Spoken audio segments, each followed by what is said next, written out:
Tidak ada hak asasi yang berdiri di atas kehancuran ekonomi bangsanya sendiri. Assalamualaikum warahmatullahi wabarakatuh. Saya Jihan Amalia Dhani, perwakilan dari SMA Negeri 23 Bandung, selaku tim kontra pada mosi yaitu Dewan ini menilai bahwa kerusakan lingkungan yang disebabkan oleh tambang seharusnya dianggap sebagai pelanggaran hak asasi manusia. Bayangkan, sebuah desa kecil di kaki Bukit Papua, di sana tambang adalah urat nadi, bukan sekedar lubang di tanah, tetapi juga dapur yang menghidupi ribuan keluarga. Anak-anak bisa sekolah karena gaji ayahnya yang sebagai operator. Ibu juga bisa membeli obat karena ada posyandu dari dana CSR. Air mengalir ke desa karena pipa dibangun oleh perusahaan tambang itu sendiri. Suatu pagi, tambang itu ditutup karena dikategorikan sebagai pelanggar hak asasi manusia.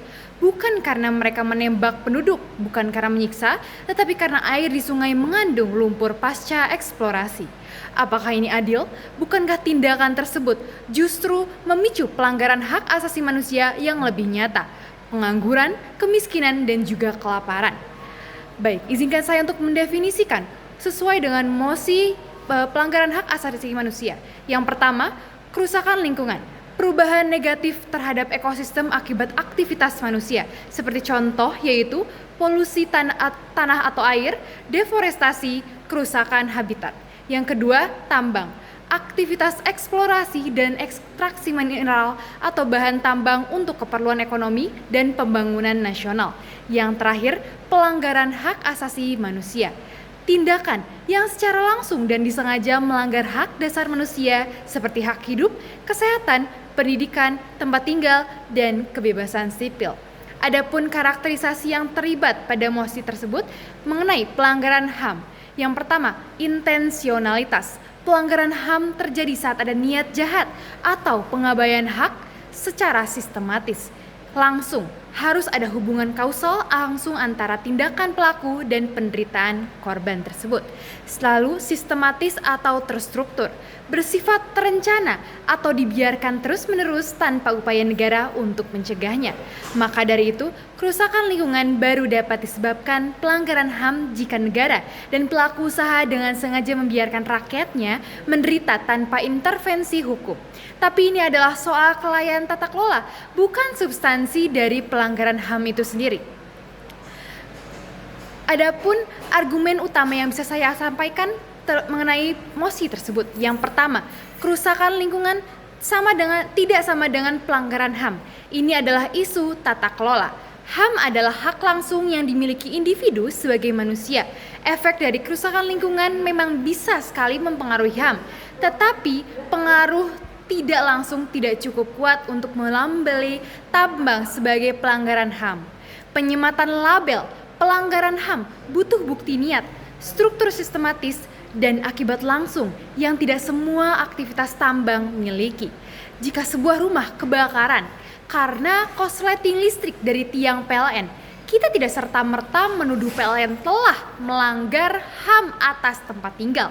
Kita mengevaluasi SOP, kita audit sistemnya. Sama halnya kita audit tambang, bukan menstigmatisasi aktivitas ekonominya. Yang kedua, tambang adalah sumber daya vital untuk menopang hak dasar warga. Tambang menyumbang sekitar 7 hingga 8% PDB Indonesia, menjadi tulang punggungnya pembangunan jalan, sekolah, rumah sakit, dan juga listrik. Dana dari sektor tambang digunakan untuk memenuhi HAM warga lain. Jika sektor ini dibunuh dengan labelisasi HAM, maka negara kehilangan alat utama untuk menjamin HAM itu sendiri. Melarang tambang demi lingkungan sama seperti melarang dapur untuk memasak karena ada asapnya. Solusinya adalah ventilasi, bukan menutup dapur itu sendiri. Yang ketiga, masyarakat lokal bergantung pada tambang sebagai sumber hidup utama mereka. Banyak daerah seperti Morowali atau Timika justru bergantung pada tambang. Jika tambang distempel sebagai pelanggar HAM dan kemudian dihentikan begitu saja, maka negara menciptakan pelanggaran HAM lain. Hilangnya mata pencaharian, pendidikan anak, dan juga stabilitas sosial ekonomi. Menutup tambang karena dinilai merusak padahal rakyat bergantung padanya.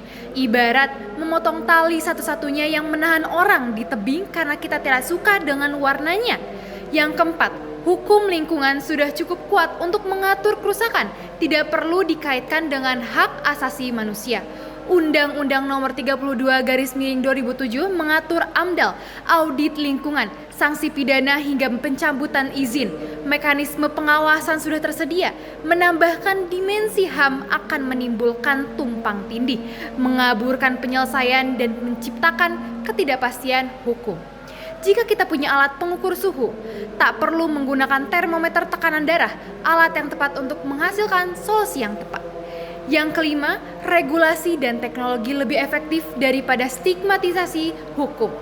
Dengan pengawasan yang baik, tambang bisa berjalan baik dan berkelanjutan. Contohnya seperti teknologi tailing, reforestasi pasca tambang, serta sertifikasi green mining. Pemerintah seharusnya memperbaiki sistem dan pengawasannya, bukan mempersempit ruang gerak pembangunan ekonomi melalui stigma.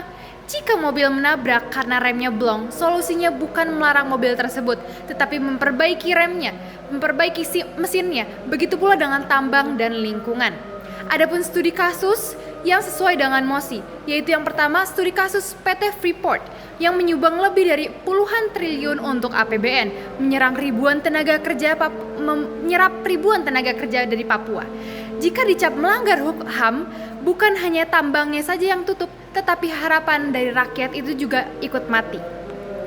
Adapun beberapa skenario yang bisa terjadi apabila MOSI ini diterima dan ditolak. Jika MOSI ditolak, negara tetap mengontrol tambang lewat hukum lingkungannya. Ekonomi tumbuh, rakyat juga tetap bekerja. Lingkungan yang tetap dijaga lewat teknologi dan CSR. Tidak ada ketakutan hukum yang berlebihan. Namun jika MOSI diterima, banyak tambang di-stop akibat stigma pelanggar HAM, PHK massal, kemiskinan dan juga kemunduran daerah. Undang-undang hak asasi manusia dan lingkungan tumpang tindih. Investor asing kabur karena ketidakpastian hukum. Terima kasih. Saya dari tim kontra, bangga menjadi tim kontra.